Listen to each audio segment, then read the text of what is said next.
එතකොට අර ආදරය කියන එක වචනෙන් බලාපොරොත්තු වෙනවට වඩා ක්‍රියාවෙන් පෙන්වන එකනේ මේ දැනෙන්නේ. එකම ප්‍රදේශයේ තමයි අපි දෙන්නම. ඒ වුණාට මම එයාව මේ ඒ අවුරුදු ගානටම මේ කලින් මුණ ගැහිලා නැහැ. දැන් එයා නම් පස්සේ කතා කරනකොට කියනවා මාව මේ කලින් දැකලා තියෙනවා. මම ස්කූල් යනකොට දැකලා තියෙනවා. හැම කියලා ඒ වුණාට මට එහෙම මතකයක් නැහැ එයා මුණ ගැහිලා තියෙනවා කියලා. විශ්වාසය කියන එක. එයා දන්නවා මං කොතන හිටියත් මම එයාගේ නමට හානි වෙන දෙයක් මගෙන් වෙන්නේ නැහැ. මම අර ඕනම දෙයක් මම සීමාවකට කරන කෙනෙක් කියලා. ඒ නිසා මේ එයා මට ගොඩක් වෙලාවට වචනෙන් හරි ඒ කියන්නේ සමහර වෙලාවට දැන් අපේ ගෙදර අය ඔය Facebook එකේ හරි මං ඉස්සර කතා ලියනකොට ඔය මොනවද ලියන්නේ? ඒ වගේ අර විහිළුවට හරි කිව්වට දැන් හස්බන්ඩ් කවදාවත් එහෙම නැහැ.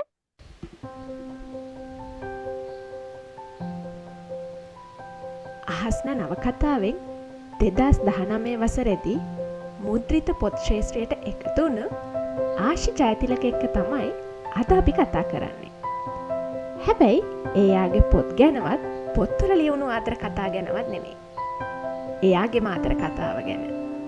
අපි අහලා බලමු ආශි මොනවද එයාගේ ආදර කතාව ගැන කියන්නේ කියලා.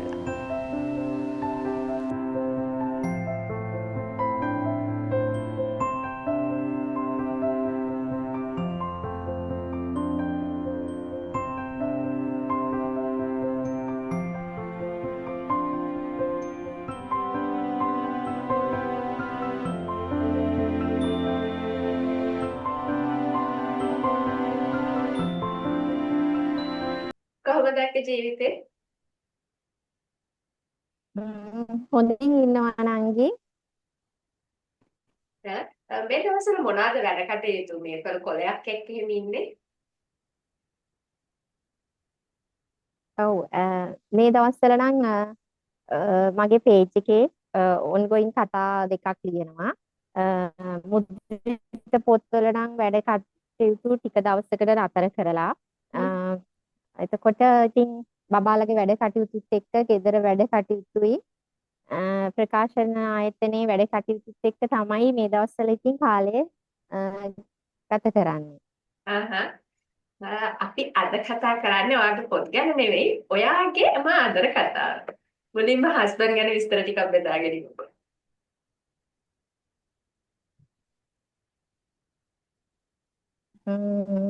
හස්බන්ඩ් ගැන ඉතින් කියන්න ලොකු විස්තරයක් නැහැ. මොකද හස්බන්ඩ් ගැන ඇත්තටම කතා කරන්න විවාහයෙන් පස්සේ තමයි හස්බන්ඩ් ගැන මේ වැඩිපුර කතා කරන්න තියෙන්නේ. ඒ කියන්නේ ඇත්තටම කෙටි කාලීන සම්බන්ධතාවයකින් තමයි අපි විවාහ වෙන්නේ. ඒ නිසා මේ අර ආදර කතාව කියන්නේ විවාහයට කලින් ආදර කතාවකට වඩා විවාහයෙන් පස්සේ තමයි ආදර කතාව පටන් ගන්නෙ. එයාගේ නම මංජු. මම මංජු කියලා තමයි කතා කරන්නේ. පවුලේ ඉතින් එයාට තව මල්ලි කෙනෙක් ඉන්නවා. එයා සංගීත ශාස්ත්‍රයට සම්බන්ධ වෙලා වැඩ කරන කෙනෙක්. මේ දවස්වල නම් ඉන්නේ විදේශගත වෙලා. එහෙම තමයි ඉතින්. එතකොට කොහොමද දෙන්න අඳුනන්නේ කොහොමද? මට හස්බන්ඩ්ව මුණ ගැහෙන්නේ මම ඒ ලෙවල් ලියන අන්තිම කාලේ වගේ. ඇත්තටම මේ අපි දෙන්න අර එකම ප්‍රදේශයේ තමයි අපි දෙන්නම. ඒ වුණාට මම එයාව මේ ඒ අවුරුදු ගානටම මේ කලින් මුණ ගැහිලා නැහැ. දැන් එයා නම් පස්සේ කතා කරනකොට කියනවා මාව මේ කලින් දැකලා තියෙනවා. මම ස්කූල් යනකොට දැකලා තියෙනවා. හැම කියලා ඒ වුණාට මට එහෙම මතකයක් නැහැ එයා මුණ ගැහිලා තියෙනවා කියලා. මට එයාව මුණ ගැහෙන්නේ කියන්නේ මම අඳුනගන්නේ මම ඒ ලෙවල් කරන අන්තිම කාලේ වගේ. එතකොට එයා ජාතික තරුණ සේවා සභාවට සම්බන්ධ වෙලා හිටියේ. එතකොට ඒ කාලේ තමයි අපේ හිතවත්කම පටන් ගන්නෙ. ඒ කියන්නේ එතකොට මේ ලව් එෆෙයාර් එකක් තිබුණේ නැහැ. අඳුනගන්නේ මේ විදිහට. එතකොට ඔය දෙන්න හම්බෙන්නේ කොහොමද කතා බහ කළේ එහෙම කොහොමද? ඔව් හම්බෙන්නේ කියන්නේ මේ එතකොට එයාට ඇත්තටම මේ වසර ගානක මේ ආදර සම්බන්ධතාවයක් තිබිලා තියෙනවා. කියන්නේ මමත් හිතවත් කෙනෙක් එක්කම. එතකොට මේ එයාව අතෑරලා ඉතින් ඒ ගෑල් ළමයා ඉතින් යන්න ගිහිල්ලා ඒ ගැන කියන්න කතා කරන්න තමයි මේ මුලින්ම හස්බන්ඩ් මට මුණ ගැහෙන්නේ. මොකද ඇත්තටම මම එතකොට යාගේ දුක බෙදාගත්තා. මොකද වසර ගාණක් මමත් يعني දැනන් හිටියට මම යාව මුණ ගැහි يعني එහෙම අර අර පෞද්ගලිකව කතා කරලා මුණ ගැහිලා තිබුණ නැහැ. එතකොට තමයි මම ඇත්තට මෙයාත් එක්ක මුලින්ම කතා කරන්නේ. මෙහෙම දෙයක් වුණා මෙහෙම කියලා ඇත්තටම ගොඩක් අප්සෙට් එකේ කතා කරා. ඉතින් ඊට පස්සේ මමත් ඉතින් හිත හැදුවා. එහෙම කාලයක් තිබුණා. ඊට පස්සේ එයා ගොඩක් අර බිසි වුණා මේ මොකද එයාගේ වැඩ කටයුතුත් එක්ක එයා මේ මහරගමේ එතකොට හිටියේ. මම එතකොට මගේ උසස් අධ්‍යාපන කටයුතු එක්ක එතකොට මම මේ ඩාන්සින් ක්ලාස් කරා. එතකොට දහම් පාසලේ මම කාලයක් ඉගැන්නුවා.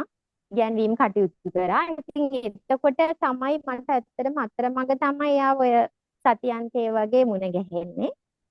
එහෙම කාලයක් ගියා. ඉතින් මං හිතන්නේ යාට හිත හදාගන්නත් කාලයක් යන්න ඇති. මාත් ඉතින් අර හිතවත්කමට එහා එහෙම මට ලොකුවට එහෙම දෙයක් අර හිතලා තිබුණ නැහැ. ඊට පස්සේ තමයි අර එයාගෙන් මට කාලයක් ගිහිල්ලා යා හිත හදාගෙන ඉතින් අර මග තොටේදී මම ක්ලාස් වලට යනකොට ඒ වගේ තමයි මුණ ගැහුනේ. ඊට පස්සේ කාලයක් ගිහිල්ලා තමයි යාගෙන් මට මේ යෝජනාවක් එන්නේ. එතකොට ඒ ලෙවල් කරලා ඉවරයි. ඔව් එතකොට මම ඒ ලෙවල් කරලා අන්තිම කාලේ. එතකොට කොහොම හරි මම ඒ වුණාට එහෙම ඇත්තට මට එහෙම මේ පිරිමි ළමයි ගැන එහෙම අදහසක් තිබුණ නැහැ. මොකද මේ අර ගෙදර කියන්නේ පවුලෙත් අර මට එහෙම විශේෂයෙන් අර එහෙම ආදර සම්බන්ධතා කරන්න කියලා එහෙම නැහැ. මොකද අර අවදානෙත් වැඩිනේ එක ළමයා. එතකොට මේ නිතරම මං ක්ලාස් වලට සම්බන්ධ වෙනකොට හරි මොන කියන්නේ මගේ පිටිපස්සෙන් ගෙදර අය මේ ඉන්නවා හැමතිස්සෙම. එතකොට මට ඒගොල්ලන්ගේ අර ආදරේ හැමදේමත් එක්ක මට එහෙම මේ ආදර සම්බන්ධතාවයක් පටන් ගන්න එහෙම කියන අදහසක් තිබුණ නැහැ. ඊට පස්සේ කාලෙත් එක්ක මේ දැන් මගේ හිතේ හැබැයි තිබුණා කවදා හරි මම මේ තෝරගන්න කෙනා. ඒ කියන්නේ අර මම කැමති වුණේ නැහැ අර දැන් ආදරේ කරනවා නම් උනත් විවාහයෙන් කෙලවර වෙන්න තමයි මට ඕනකම තිබුණේ. තෝරගන්න කෙනා කවුරු හරි මට හරියන විදිහට මේ මගේ ජීවිතේ ඉන්න පුළුවන් එක්කෙනෙක් කියලා. ඉතින් එතකොට මං ඇත්තට මේ මුලින් යාව තේරීමක් කරා. ඒ කියන්නේ එකපාරට එහෙම අද කියලා කැමැත්තක් දුන්නේ නැහැ. එතකොට මං එයාගේ පළවෙනියටම දැක්ක මේ ගුණාංගය තමයි මේ ඒ කියන්නේ මට රූපේ හරි එහෙම ඒ දේවල් මම බැලුවේ නැහැ. මොකද මට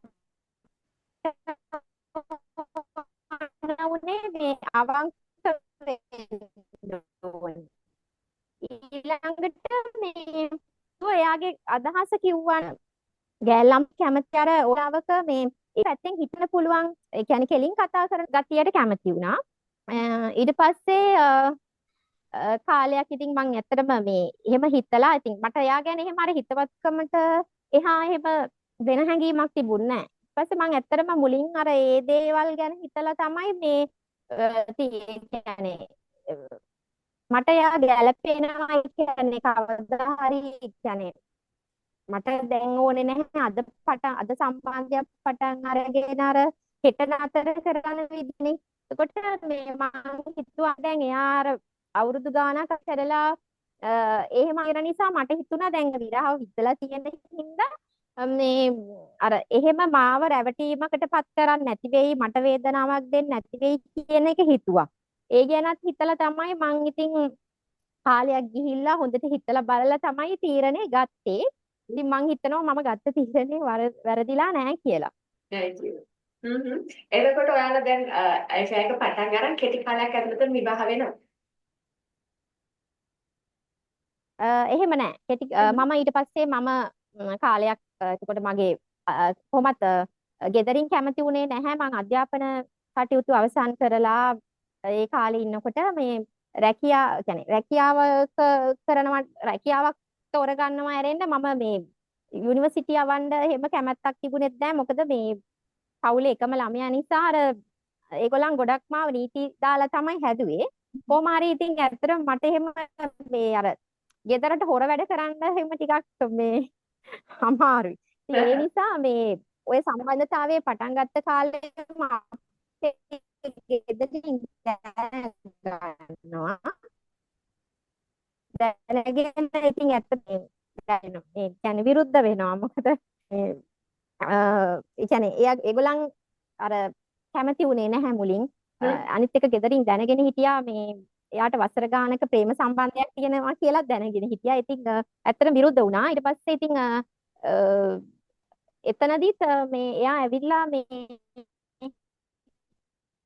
කෙලින්ම කියන්නේ දැනගත්ත ගාම භාෂාවේ හතර මේ අගිතේට ලං වුණේ වෙලාවට ඒ වගේ ප්‍රශ්නවලදී ගොඩක් වෙලාවට අර ගෙදරින් ගෑනු ළමයා අස්මිත ප්‍රශ්න ආවහම මග ඇරලා යනවනේ. එතනදිත් එයා මං වෙනුවෙන් ඒක දැනගත්ත දවසේම ගෙදරින් දැනගත්තා මේකට විරුද්ධයි කියලා දැනගත්ත දවසේම ඇවිල්ලා කතා කරා කෙලින්ම. ඉතින් ඒකත් මේ මං එයාව තෝරගත්ත එකට සතුටු වෙන්න පුළුවන් එක කාරණයක් වුණා. ඊට පස්සේ ඉතින් කාලයක් ගිහිල්ලා ඇත්තටම මේ අපේ ගෙදරින් ගොඩ මේ කොහොමත්ම කැමැත්තක් තිබුණ නැහැ. අපි දෙන්න විවාහ වුණේත් මේ එයාගේ පැත්තෙන් එයාගේ ගෙදර අයගේ කැමැත්ත ලැබුණා අපිට. එතකොට මගේත් අතර මගේ පවුලේ ඉන්නේ අපේ මේ ගොඩක්ම මේ මම සමීප මේ අපේ අම්මිගේ පවුලේට තමයි. එතකොට ඒ දවස්වල අම්මි කියන්නේ අපේ අම්මිත් මේ විදේශගත වෙලා හිටියේ. ඉතින් එතකොට එයා කතා කරලා අපේ විවාහය සිදු වුණා. ඒ වුණාට මේ අපේ ගෙදරින් මේ ලොකු කැමැත්තක් දැක්ුවේ නැහැ. ගොඩක්ම අර හස්බන්ඩ්ගේ මේ උවමනාවෙන්ම තමයි හැමදේම සිද්ධ වුණේ. ඊට පස්සේ ඉතින් මේ ගෙදර අයත් හැබැයි අර අපේ අම්මා හැම කාලයක් ගිහිල්ලා ඉතින් තේරුම් ගත්තා මට හරියන කෙනා තමයි මම තෝරගෙන තියෙන්නේ මේ එහෙමයි කියලා. මොකද දැන් වගේ නෙමෙයි අර මම ඉස්සර ටිකක් මුරණ්ඩු වැඩි අර මං හිතන්නේ අර හුරතලේට ගෙදර හැදුන එහෙම නිසා වෙන්න ඇති අර ඉක්මනින් තරහ යනවා අර පොඩි දෙයට මේ එහෙම මං අර මාර වදයක් සමහර වෙලාවට හිතුණා මම දැන් හිතනවා මම මාර වදයක් මේ දීලා තියෙනවා කියලා. ඒ වුණාට යාර හැමදේම අර යා දැන් මට වඩා යා වසර 5ක් විතර වැඩි මල් කෙනෙක්. අර ඒ හැමදේම ඉවසගෙන අර අපි දැන් මේ දුරට කියන්නේ රණ්ඩු වෙලා තියෙනවා. ආදරෙන් ඉන්නවා ආයෙ රණ්ඩු වෙනවා. ඒ වුණාට ඉතින් අර මේ අවුරුදු ගානම අපි දෙන්නට දෙන්න අඳුනගෙන මේ ඇවිල්ලා තියෙනවා. ඉතින් මං හිතනවා අර මට ගැළපෙන කෙනා මම තෝරගෙන තියෙනවා. මොකද මාව අර ඉවසනවා කියන එක ලේසි නැහැ. දැන් නම් ඒ අර අඩුපාඩු ගොඩක් මගේ මේ මං හදාගෙන තියෙනවා අර වයසත් එක්ක අර අවුරුදු 20 ගණන් වලින් වගේනේ අපි විවාහ වුණේ. ඉතින් එතකොට මගේ අර ගොඩක් තිබුණා. ඉතින් එහෙම මුරණ්ඩු ගතිය මට ඉක්මනින් කේන්ති යනවා. අර සමාජ ආශ්‍රය වුණත් මගේ ලොකුවට තිබුණ නැහැ. එතකොට එයාට මේ දේවල් ගැන අවබෝධයක් තියෙන නිසා එයා ගොඩක් වෙලාවට මගේ අර මේ දේවල් ඉවසනවා. එහෙම තමයි. එතකොට දැන් මේ ඔයත්වනේ විවාහයෙන් පස්සේ තමයි අදර කතාව පටන් ගත්තේ කියලා. කොහොමද ඒක ඔයාලට දැනුණු වෙනස මොකක්ද දැන් විවාහයට කලින් සහ විවාහයෙන් පස්සේ? ඔව් ඒ කියන්නේ මේ අර ආදර සම්බන්ධතාවය පටන් ගන්න කාලේ අපි දෙන්නා වැඩිය මුණ ගැහුන්නේ නැහනේ. එයාගේ වැඩත් එක්ක මගේ අධ්‍යාපන වැඩයි ඊට පස්සේ මං ඒ බාහිර වැඩත් එක්ක සහ ගෙදරින් මට තිබ්බේ නෑනේ ලොකු නිදහසක්. ඉතින් ඇත්තටම එහෙම ලොකුවට අපි මුණ ගැහුන්නේ නැහැ. එතකොට අර එක ගෙදරක ජීවත් වෙලා අපි දෙන්නට එකට අදහස් බෙදා ගන්න හම්බෙන්නේ විවාහයෙන් පස්සේනේ. ඒකයි මං කිව්වේ එතකොට තමයි ඇත්තටම අපි දෙන්න අර මේ ආදරේ පටන් ගත්තේ.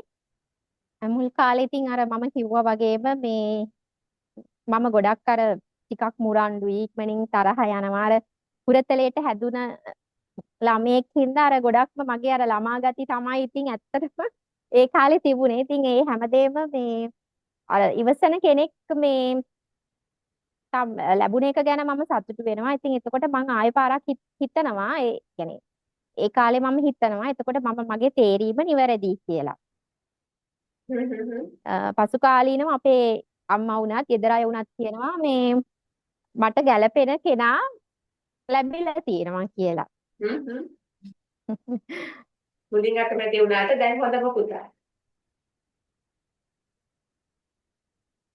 ඔව් ඒ කියන්නේ අර මගේ ගතිගුණත් එක්ක ඇත්තටම මේ එහෙම ඉවසගෙන ඉන්න අමාරු වෙන්න ඇති. දැන් නම් එහෙම ගොඩක් කියන්නේ අර වයසත් එක්ක අත්දැකීම් එක්ක දැන් ජීවිතය ගැන අර අවබෝධයක් තියෙනවානේ. එතකොට අර දැන් මගේ අඩුපාඩු අර දරාගත්තා ඉවසගත්තා. ඒ නිසා තමයි ඇත්තටම අර පෞල් ජීවිතේ අර මෙහෙම ඇදගෙන යන්නේ. ඉතින් දැන් මේ වෙනකොට අර මගේ අර ඒ දේවල් මම ගොඩක් හදාගෙන තියෙනවා. ඉතින් එහෙම කෙනෙක් ක්ලේසියෙන් අර ලැබෙන්නේ නෑනේ. ඒ කියන්නේ අර එතකොට එයත් මගේ දේවල් මාව තේරුම් ගන්න නැති කෙනෙක් වුණා නම් මගේ தත්ත්වය තේරුම් ගන්න බැරි කෙනෙක් වුණා නම් සමහර විට අපි අර ගැටුමත් එක්ක මේ විවාහය අසාර්ථක වෙන්නත් තිබුණා. ඉතින් ඒ හැම දෙයකටම එයා ලොකු සපෝට් එකක් දෙනවා. දැන් උනත් අර බබාලගේ දැන් මේ දවස්වල විදේශගත වෙලා ඉන්න නිසා ඒ වුණාට අර බබාලගේ වැඩ කටයුතු වලට වගේම කියන්නේ අර මට වෙහෙසලා කරන්න කියලා මට හිතලා කරන්න කියලා එහෙම ලොකු කියන්නේ ප්‍රෙෂර් එකක් මට දෙන හස්බන්ඩ් කෙනෙක් නෙමෙයි. දැන් බබාලා එක්ක මම එළියට ගියත් ගොඩක් වෙලාවට එයාලව බලාගන්නේ එයාලට කෑම කවන්නේ ඒ හැමදේම ඉඳලා. එතකොට අර ආදරය කියන එක වචනෙන් බලාපොරොත්තු වෙනවට වඩා ක්‍රියාවෙන් පෙන්වන එකනේ මේ දැනෙන්නේ. ඉතින් අර ඒ දේවල් අර මම බලාපොරොත්තු වෙන දේවල් අර කියන්නේ මං හිතනවා මේ ඕනම ගෑනු ළමෙක් බලාපොරොත්තු වෙන්නේ කියන්නේ බිරිඳක් බලාපොරොත්තු වෙන්නේ සැමියාගෙන් හස්බන්ඩ්ගෙන් අර මේ පොඩි කියන්නේ පොඩි දෙයකටත් අර ලැබෙන අවධානය වගේ දේවල්. කියන්නේ පොඩි දෙයක් තමයි අර පොඩි දෙයකින් සතුටු වෙන්න එහෙම බලන. එතකොට අර බබාලගේ දෙයකදී වුණත් මගේ මොන හරි මම අසනීපයක් වුණත් අර එයා ඒ හැමදේම පැත්තකට දාලා මං ළඟට දුවගෙන එනවා නම් මේ ඒක තමයි මට ඕන දේ එකම තිබුණේ. අර සල්ලි මුදල්වත් සත්ත්‍ය බලයටත් වඩා අර ඕනකම තියෙන්නේ ලැබෙන්නේ. කියන්නේ ගෑණියක් බලාපොරොත්තු වෙන්නේ ඒ දේනේ. ඉතින් මං හිතනවා ඒ දේ මට ලැබෙනවා කියලා. දැන් අයියා ඔයාට කැමති වෙන්න හේතු විදිහට එයා මොනවාද කියන්නේ? එයා මං හිතන්නේ මගේ අවංකකමට තමයි එයා කැමති. ඒ කියන්නේ එයා ඉතින් එහෙම අර වැඩි කතා කරන කෙනෙක් නෙමෙයි. මම නම් ඉතින් අර පොඩක් මගේ කතාව වගේ නෙමෙයි. එයා වැඩි හැම දෙයකම නිහඬයි. සමහර වෙලාවට මම කියවගෙන ගියත් අහන් ඉන්නවා මිසක් අර වැඩි කතාව නැහැ. සමහර වෙලාවට තමයි එයාගේ අර අදහස් මේ කියන්නේ. ඉතින් එහෙම මේ මොකටද කැමති වුනේ කියලා නම් කියන්නේ නැහැ. ඉතින් එයා අර ගොඩක් මේ හිතලා තියෙනවා අර මොකද එයා අර ආදරේ නිසා අර ඇත්තටම අර ඒ වචනේ පාවිච්චි කරන්න සුදුසුද කියන එක දන්නේ නැහැ. මොකද අර එයා අවංකවම ආදරේ කරලා අර වංචාවකට අහු වුණා වගේනේ. වසර ගාණක් එයාගේ කාලේ ගැන එයා දුක් වෙනවා. ඉතින් අර ඒ හින්දා එයා අර එතනින් පස්සේ අර නේ කියන්නේ ඒකත් එයාගේ ජීවිතේට නිකන් පාඩමක් ඉගෙන ගත්තා වගේනේ. එයාගේ කාලේ ඉගෙන ගන්න තිබුණ කාලේ ගොඩක් දේවල් මුදල් ඒ ගෑල් ළමයා වෙනුවෙන් සෑහෙන වියදම් කරලා. ඉතින් අර ඒත් එක්ක එයා මට සම්බන්ධ වුණාට පස්සේ අර අපි ඒ සැසඳුවා නෙමෙයි අර ඒ දේවල් වලින් එයා ගොඩක් අර තේරුම් අරගෙන තියෙනවා. මොකද මම අවංකයි කෙලින් කතා කරන කෙනෙක්. ඒ නිසා තමයි මගේ ගතිගුණ වලට තමයි මම හිතන්නේ එයාත් කැමති ඇත්තේ. හරි.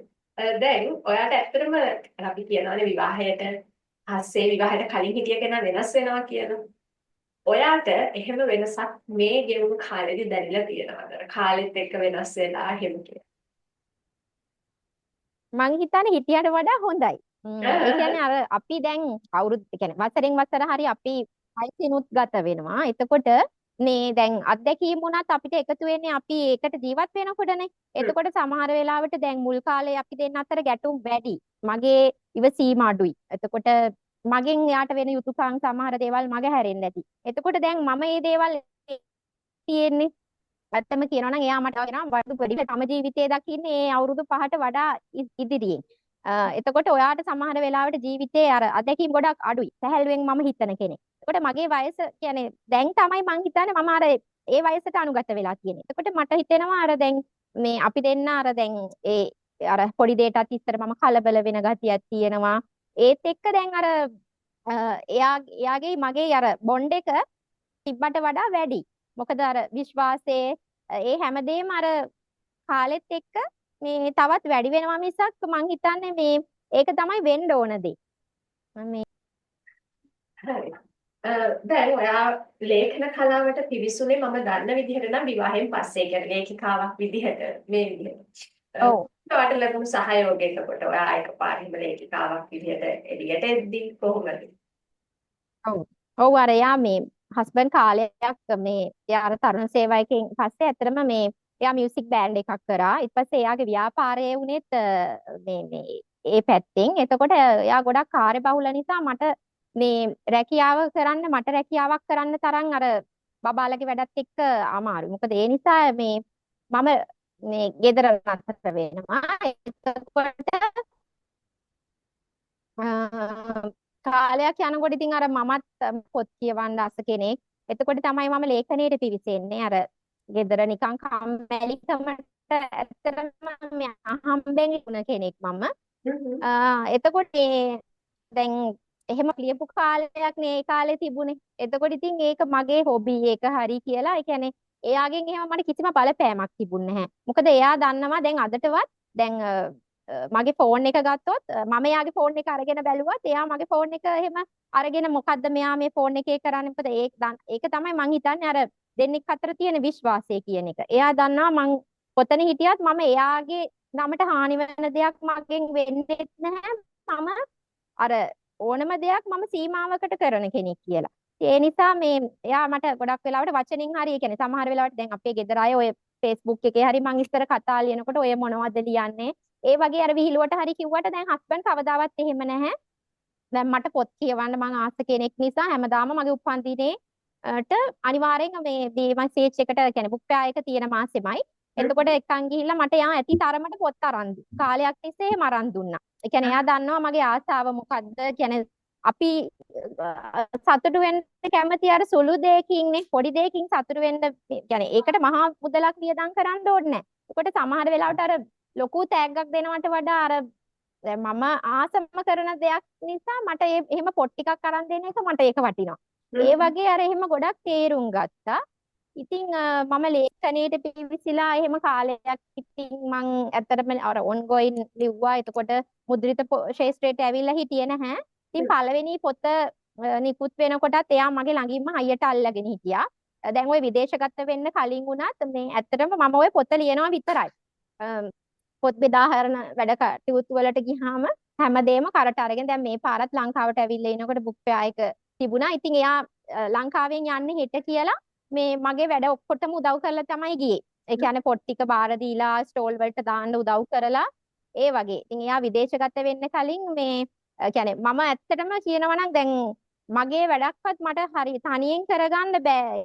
එහෙම බැරුවට නෙමෙයි අර අපි අර බලාපොරොත්තු වෙනවානේ හැමදේම කරලා දීලා. ඉතින් අර එයාගේ මේ හැම දෙයකදීම අර මගේ පස්සෙන් එයා මාව අතින් අල්ලගෙන ඉන්නවා. දැන් මට පාර පනින්න බැරිකම නෙමෙයි පාර පනින්න ගියත් එයා බයයි මොකද මං කලබලයිනේ. දැන් අර ළමයි දෙන්නගෙම ගති වගේ තමයි තාම මම ඉන්නේ. එතකොට මාවත් හයියෙන් අල්ලගෙන තමයි ඔයාට දැන් විදේශගත වෙලා හිටියත් කතා කරපුවාම කියන්නේ පාර පනින්න ගියත් මේ වට පාර පනින්න බෑ.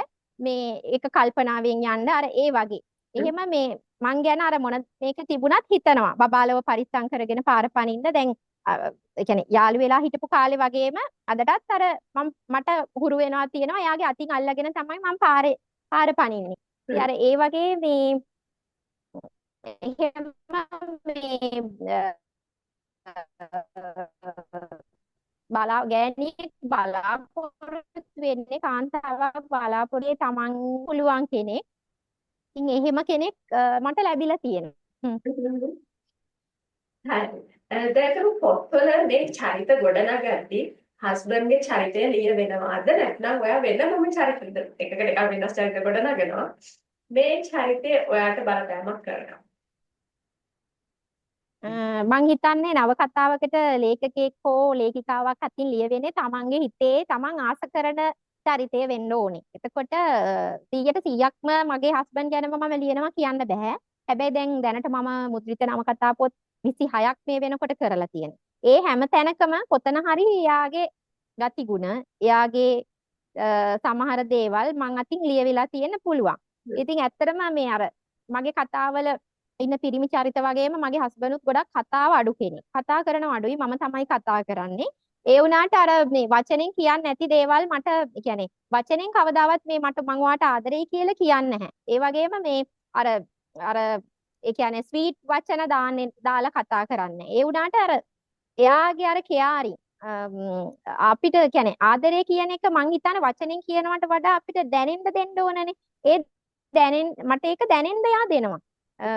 මේ සමහර වෙලාවට මේ මහා දෙයක් කරලා නෙමෙයි පොඩි දෙයකින් ඒක මට හිතෙනවා එතකොට මං ගැන හොයලා බලනවා. මට ඒ කියාරින් එක දෙනවා කියලා. ඉතින් ඒ නිසා මං හිතනවා ඉතින් මම ලියන චරිත අතර යවත් ලියවෙනවා ඇති කියලා. දැන් විවාහ වෙලා අවුරුදු කීයක්ද එතකොට? ම්ම්. දැන් විවාහ වෙලා අපි අවුරුදු 14ක් වෙනවා. 14ක්. ගෙවුන ඔව්. කාලේ ගැන මොකද හිතෙන්නේ? ගෙවුන කාලේ ඉතින් ගොඩාක් අත්දැකීම් ලැබුවාත් ඉතින් ඒ කියන්නේ මම ඒකයි කිව්වේ අර මම ගොඩක් සැහැල්ලුවෙන් හිටපු කෙනෙක්නේ. ඉතින් දැන් වුණත් හැබැයි මගේ සැහැල්ලු බව නැති වෙලා නැහැ. හැබැයි මම දැන් ටිකක් වගකීම් ගෙවුණු කාලේ ගැන ඉතින් ඒ නිසා මම හිතනවා ඉතින් ඒ අඩුපාඩුත් එක්ක අර ලොකු අවබෝධයක් අපි අතර තියෙනවා. අර මුල් කාලෙට වඩා ඉතින් දැන් අපි වගකීම් තියෙනවා. ඇත්තටම දෙමව්පියෝ වුණා බබාලා දෙන්නෙක්ගේ අම්මයි තාත්තයි. ඉතින් ඒත් එක්ක මං හිතනවා ඉතින් වෙනදාට වඩා අර තේරුම් අරගෙන හැමදේම මේ අපි ජීවිතේ ඉස්සරහට අරගෙන යනවා කියලා. හරි අජ්ජේ. අවුනේ බොහොම ස්තුතියි එහෙනම් අපිත් එක්ක එකතු වුණාට ප්‍රාර්ථනා කරනවා ලස්සනට ওই විදිහටම ජීවත් වෙන්න කියලා හැමදාම සතුටින්. ගොඩක් ස්තුතියි එහෙනම් අපිත් එක්ක එකතු වුණාට. ගොඩක් ස්තුතියි පවනි නංගි මාවත් ඔයාගේ මේ වැඩසටහනට එකතු කරගත්තට.